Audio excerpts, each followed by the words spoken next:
একটি মেয়ের যখন 40 বছর পার হয়ে যায় তখন তার নিজের অনেক চাওয়া না পাওয়ার কষ্টগুলো জীবনকে ভারাক্রান্ত করে তোলে। সে তার সারাটা জীবন সংসারের জন্য নিরলস পরিশ্রম করে স্বামী আর সন্তানদের মানুষ করতে।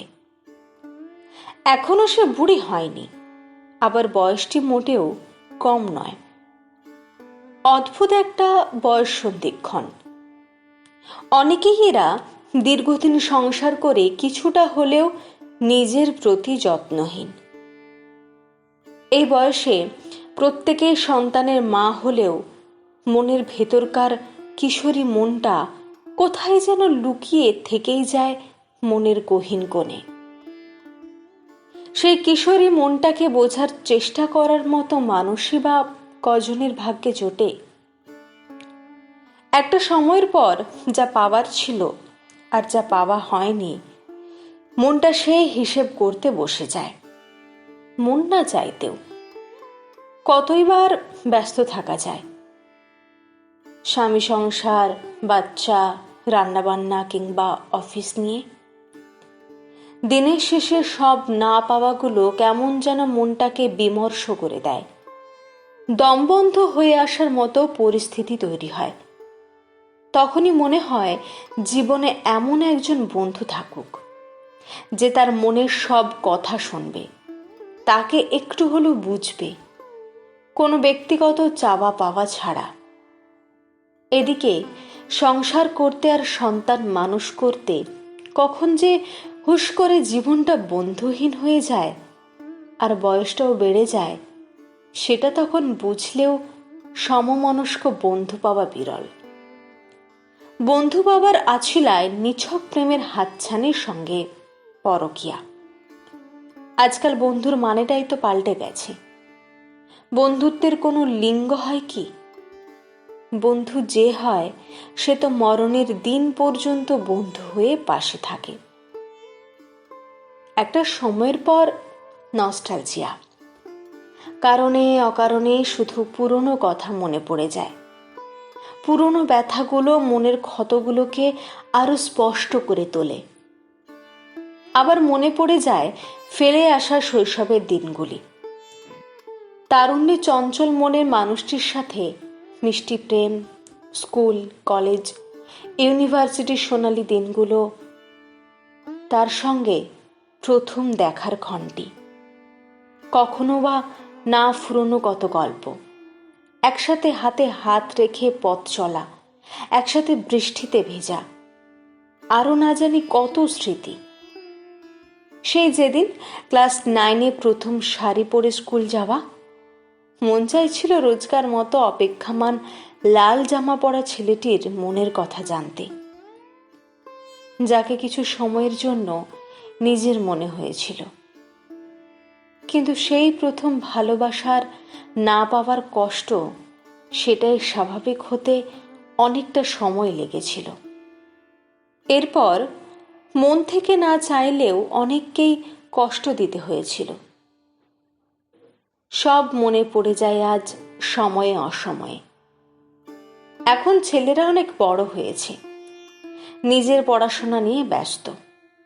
আর এ সময় মায়েদের অফুরন্ত সময়, মনের কথা বলার কেউ নেই। রাতের বেলা সব কাজ সেরে নাইট ক্রিম মাখতে যখন আয়নার সামনে দাঁড়াই, তখন বড় অসুন্দর মনে হয় নিজেকে। আগের মতো লম্বা চুল আর নেই, মুখে বলিরেখারা উকি দিতে শুরু করেছে। এক সময়ে রোগা চিপচিপে সুন্দরী মেয়েটি আজ অনেকটাই পরিণত মনস্ক। তবে এই বয়সেও যথেষ্ট সৌন্দর্যের অধিকারী, সব মিলিয়ে ভীষণ আকর্ষণীয়। কিন্তু মনের বিষণ্ণতা ঢাকার উপায় কি? তার জন্য শাড়ি, গয়না, গাড়ি, বাড়ি, এগুলোই কি সব? জীবনের অর্ধেকটা সময় পার করে এসে মেয়েদের মনে নতুন করে প্রেমের ইচ্ছা জাগে। মনে হয় এমন কোনো বন্ধু থাকুক যাকে সব কথা নির্দ্বিধায় বলা যায়, সব কষ্টের কথা শুনে সামান্য হলেও পাশে থাকা।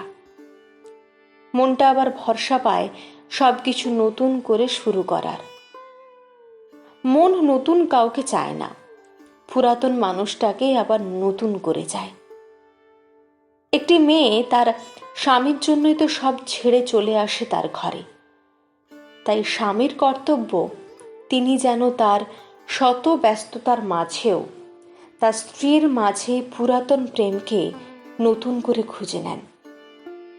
বাস্তবে হয়তো তা কঠিন, কিন্তু চেষ্টা করলে সব হয়। একটা বয়সের পর যখন বাবা মায়েরা থাকেন না, তখন মেয়েদের কষ্টটা আরো বেড়ে যায়। সেই ছোটবেলার জীবনটা খুব মনে পড়ে প্রতিনিয়ত।